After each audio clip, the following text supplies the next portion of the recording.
ongoing conversation about hormones and impact on health. We actually left right off at menopause and all the changes that happen physiologically.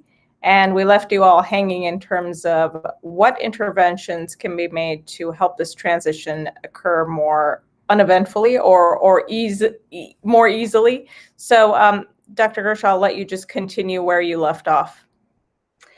Well, my pleasure. So basically, we left off with menopause is a body-wide affecting condition where every organ system has estrogen in the form of estradiol receptors.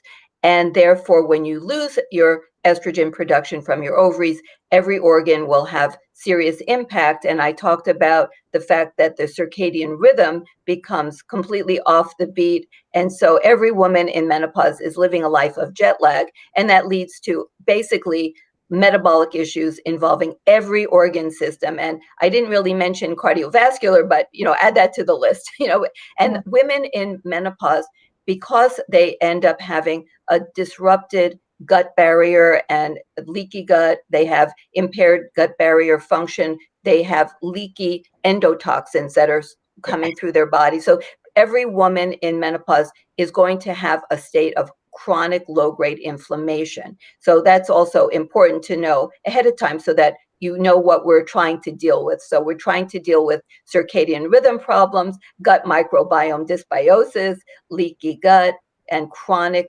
systemic inflammation, which then has an impact on virtually every organ system in the body.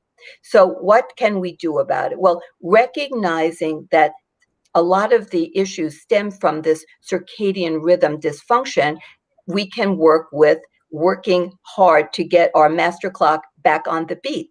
So I mentioned that it has sensors to light and dark, but also has some nutrient sensor capability, which we didn't realize in the past.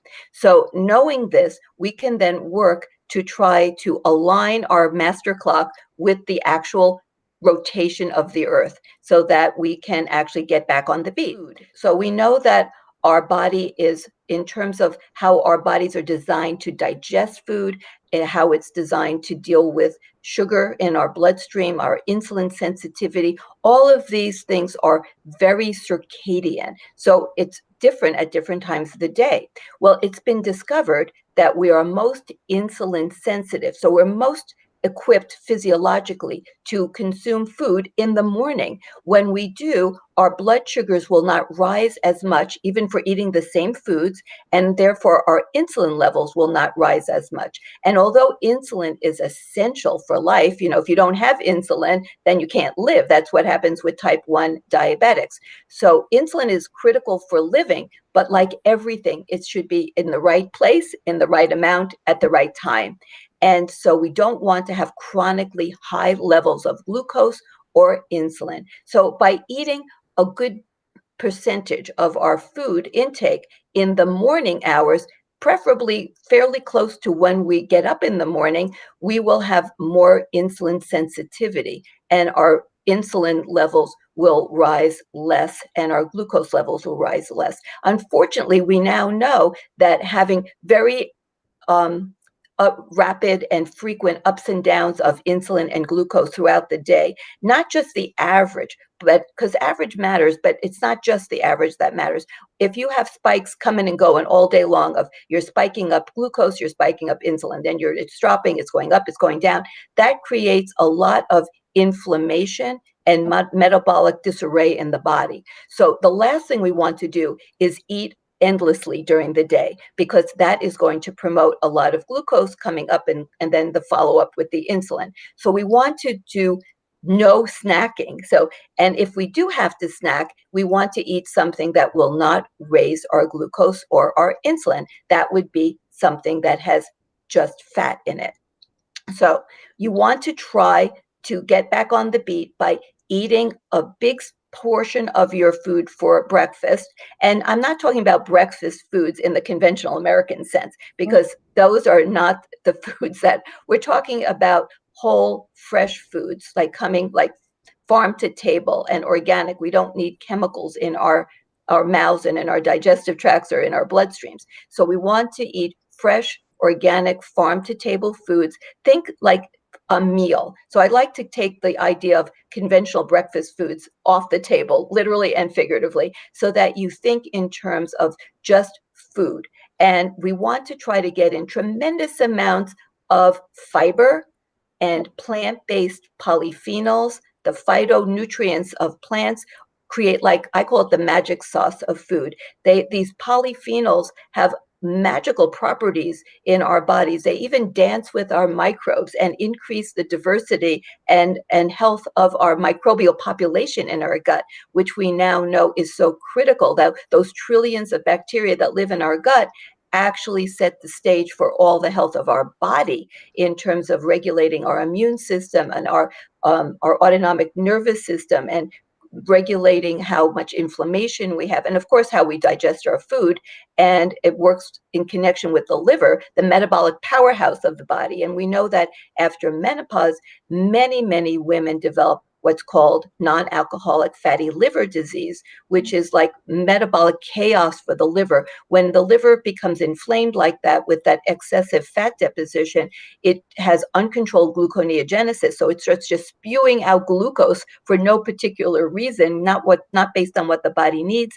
It will make too much cholesterol. It will make too much fat, the triglycerides. So it's basically a dysregulated liver. And then, of course, it can't detoxify well. So then the body starts bioaccumulating more toxic levels of whatever you're exposed to, which is, if you're American, and well, if you live on planet Earth, it's a lot.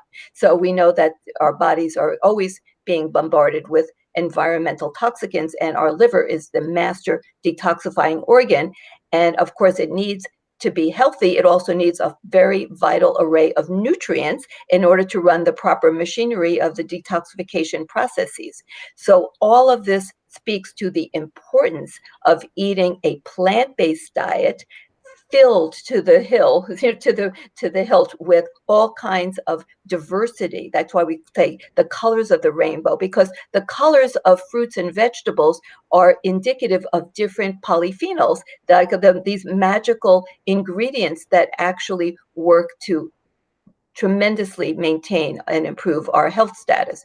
So we want to nourish our gut. We want to reduce the inflammation that comes from being in a state of circadian rhythm dysfunction by helping our master clock get back on the beat, by giving the food in the morning, by giving it sunlight in the morning. Stop eating at night and making the room very dark at night. Stop snacking so we don't have all of these incursions of ups and downs of glucose and insulin all day long, which are so metabolically unhealthy in every respect. And stop eating early. So what does that mean? A lot of people have heard of time restricted eating and fasting, and many people take it to an extreme, or they do it in the wrong time. It's not just about fasting during the 24-hour time frame. It's also about when and how long. And these are really important points, because I see patients all the time and they say, I stop eating about 8 o'clock at night, and then I start eating about 1 o'clock in the afternoon. And I tell them, well, I like your attitude and your intent, but you've got it wrong. Okay. So, and they think that they should eat in a very short time window, but often it's at night, and then they fast until late into the next day. So I say, no, that is just not how it works. Remember, you're most insulin sensitive. You're most designed to receive food in the early part of the day. So don't miss that window and eat when your body is least adapted to eating and your GI tract is least adapted to functioning well. Most everyone knows that when you eat food at night, you get GERD. I mean, you get acid reflux. I mean, and that's not a coincidence. That's not, a haphazard finding. That's because our GI tract was not designed to be intaking food at night, and it's supposed to be resting, and everything, including our neurological systems, our parasympathetic and sympathetic nervous systems, which regulate the enteric nervous system, the neurological system of the gut, is completely offline at night. It's not supposed to be doing that sort of thing. So I tell my patients, please try to get in a 13-hour, I call that the sweet spot, 13 hours of fasting, or at least as close as you can. If 12 is very good and 13 is best. Once you start going 14, 15, 16, it's really what I say, it's less, less bang for the buck. You're not going to get much back for all that effort. And you may even get harm because you may actually then not eat enough of the proper nutrients, or you may get really tired, or you may get frustrated, you may give up. So you don't have to do that. You get just 12, 13 hours preferably of fasting, and it's from dinner to breakfast, not from evening till lunch or later. So make sure, I tell people that there's even a new article that came out that showed that you have even less cardiovascular disease if you try to eat breakfast by 8:30 in the morning. And so earlier is better, but at least try to get your food in within 2 hours of awakening, and then try not to eat more than 3 times a day. If you like to eat only twice a day, that's okay, as long as you're getting all the nutrients that you need. And there's even some studies that show that people who ate about 2/3 of their calories for breakfast and then 1/3 for like a really early dinner, that they all had tremendous improvements in all of their inflammatory and metabolic markers.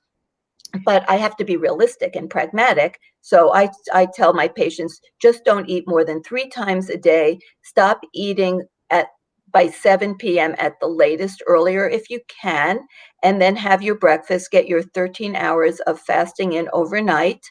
And you can drink all the herbal teas that you like after you stop eating. So, but just be aware, you may go to the bathroom at night if you drink right up until you go to bed. So I tell people that's a little disruptive. Now, that's another clue, by the way. People who go to the bathroom and urinate frequently during the night, what does that tell me about them right out the gate?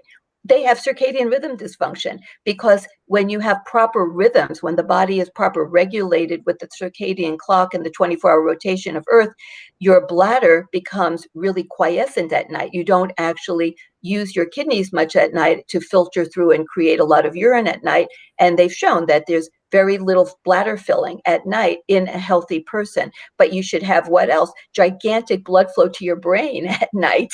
And, so if you're not getting the right rhythm and you're urinating all night long, you're not going to get the proper massive blood flow to your brain at night, which is now so key to brain health and brain rejuvenation. So it means we have to work on these things.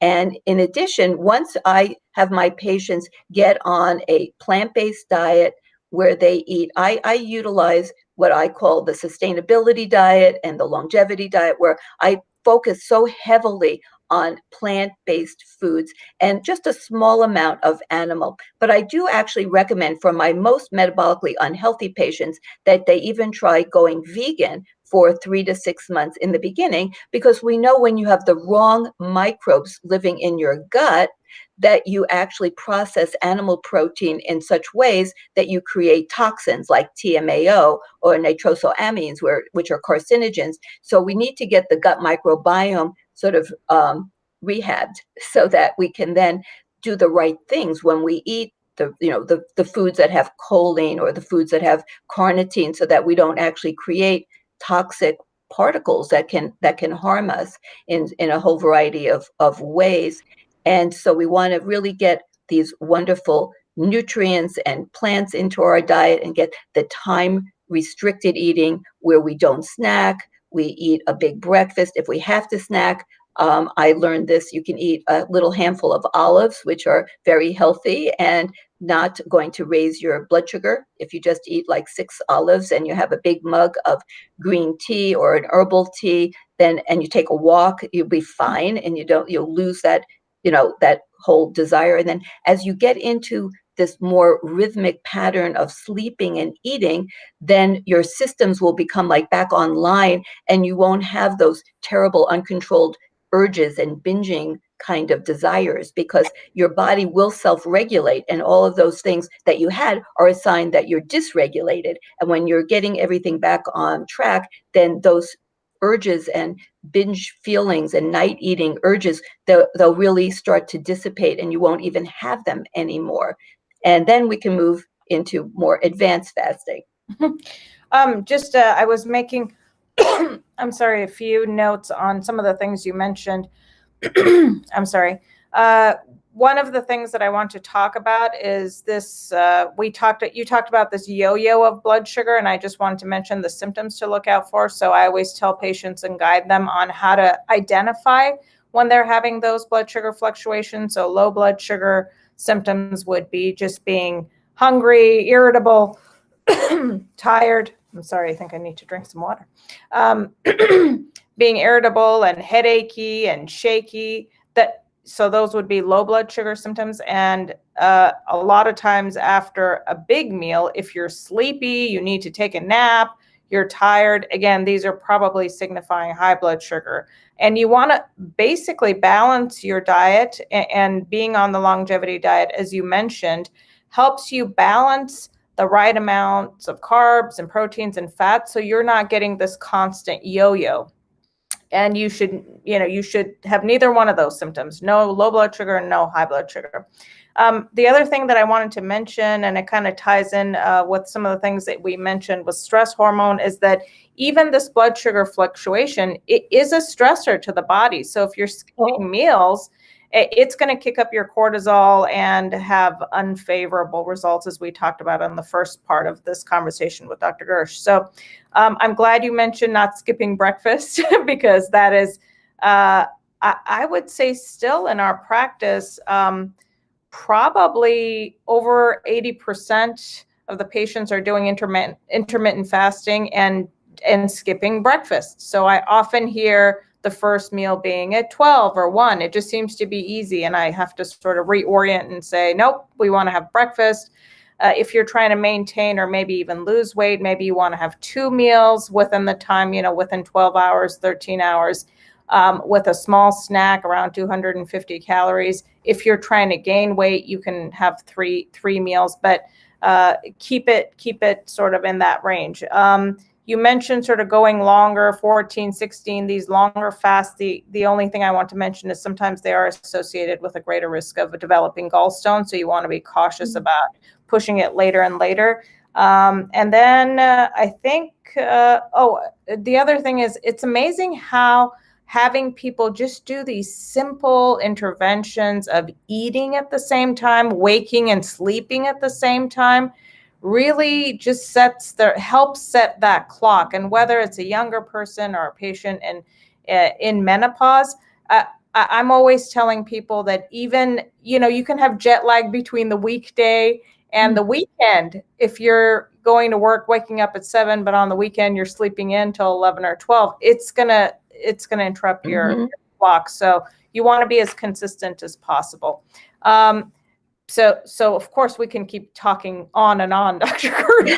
I love it. Yeah. I mean, I'm so glad you made all those points, right? The sweet spot is to go to bed around 10, but at least by 11, because we get that giant melatonin surge, around 2 a.m. So all these things are so important. Like you said, once people get into the habit, then everything feels better. They start really feeling better. And all those dysregulated urges will start to dissipate. And it's amazing. Even in just 1 month, of changing these habits, people feel like new people. They really do.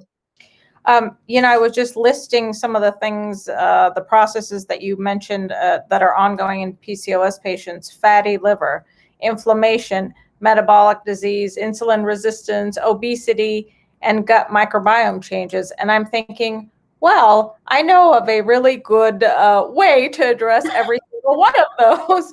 And I think when you're talking about, which is what I asked you about the fasting, if you use fasting mimicking diets in as one approach to your patients with PCOS, I mean, you're getting one intervention that is like, think of how many drugs you would need to deal with all of those things that I mentioned. And it's going to hit every one of those, whether you're talking about fatty liver, inflammation, weight loss, and even because of the actual constituents of what is in the fasting mimicking diet, the aid to the optimal gut microbiome, seems like it would be one intervention doing a lot of things. So tell us if you've used that. Oh, all the time. So I start with we call it our reset, and that is basically introducing the plant-based diet, the high fiber, high polyphenol content, great diversity of plants and so on, and avoiding all the processed foods. So it's kind of like a detox off of the standard American diet, right? And introducing real foods and getting the patients into the time restricted eating, where they're eating the big breakfast. And just like you said, if they need to lose weight, if they're willing to go to 2 meals a day, or just like with the small lunch in between, or even better yet would be the small dinner. But, I have to meet them where they are, but I, try to make sure that they never eat more than 3 times a day, and try to put the bulk of their food into the morning when they're most insulin sensitive. So that's really my first month with my patients. And then, of course, I also deal with the whole area of sleep hygiene and fitness and stress reduction, all of those things, endocrine disruptor avoidance as much as possible, and giving targeted supplements for liver and gut support. And then once they're like sort of accomplished in that area, which usually takes 1 month, sometimes 2, then I add in fasting mimicking diets. And then they're ready. Then they're able to do it, and they're motivated. They've already started feeling enormously better, and typically will have seen somewhere in the neighborhood of 6 to 10 pounds of weight loss over those first few weeks that I'm working with the time restricted eating and the plant-based diet. And then by adding in a fasting mimicking diet, I can really help to target all of those things that you just mentioned, trying to do a real rehab on the circadian rhythm, the gut microbiome, the fatty liver, the inflammation, and try to really work towards that metabolic homeostasis that we all must have if we're going to be healthy and feel good. And of course, mental health, which is such a big problem for women with PCOS. They have very high rates of depression and anxiety.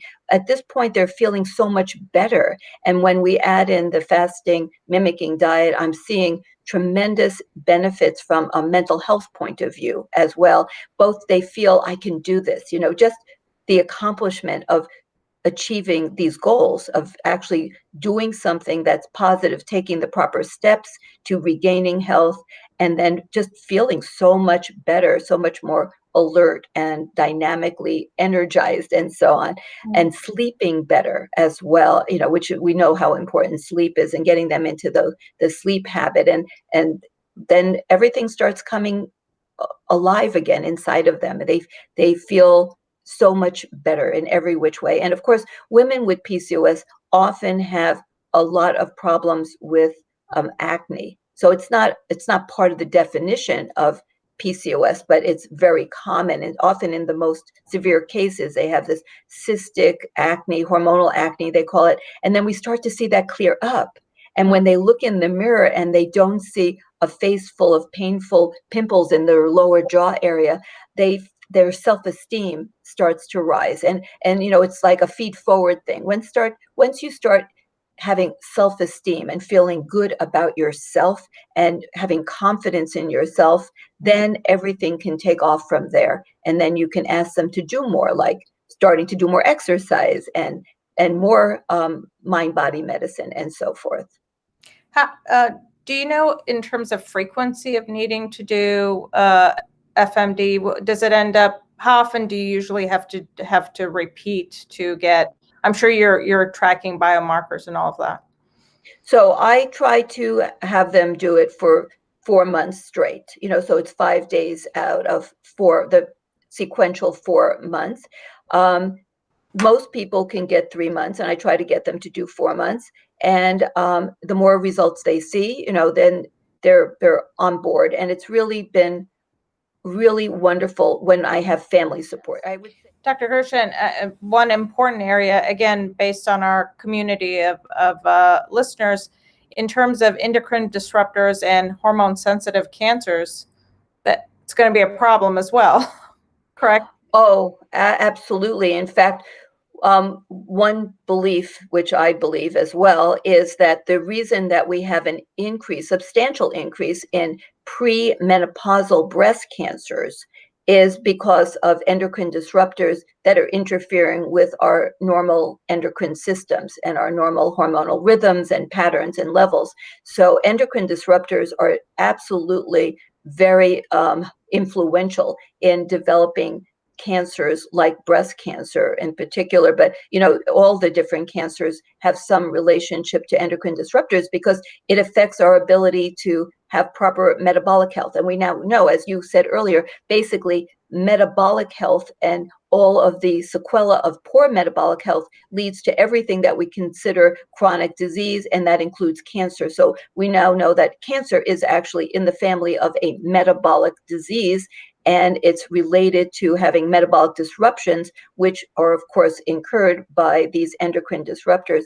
And as a sort of happy note, there has been some data that fasting can help with our ability to detoxify by improving our gut microbiome, which is very key to detoxification. We know that there's a specific microbiome in the gut called the estrobolome that's designed to detoxify old and yucky estrogen that we're trying to get rid of. And so we want to have a very healthy estrobolome to maintain proper estrogen levels in the body. A lot of times when people talk about estrogen dominance, it gets people very confused because they always think that it means that the ovaries are making too much estrogen, which is typically not the case at all. It's not, the only time that the ovaries sometimes make too much estrogen is the perimenopause, when it has this like overshoot kind of a situation. But other than that, the ovaries are not making too much, like in women with PCOS and menopausal women, it's making too little. But what can happen is that our bodies can have a lot of these chemical mimics, these xenoestrogens, and also that the detoxification processes to deal with our estrogen is not being properly carried out. And that actually requires having not just a healthy liver, which is very key, but also having a healthy gut, including the proper microbiome of the gut in terms of the estrobolome. And a lot of people don't know this either, but fasting seems to improve the phase 1 detoxification, which doesn't usually get talked about, which occurs in the small intestine. So there's actually some really some interesting data, and hopefully we'll have more studies on the relationship of detoxification and fasting. Dr. Gersh, I can't thank you enough. We always go over what we plan. I thank you immensely for all your time today. And of course, our expertise at the Create Cures Foundation Clinic is to work with patients. Of course, my personal interest to look at root cause, all of these things that we mentioned. Yes. Thank you so much again. And this was amazing. I appreciate your time. My pleasure.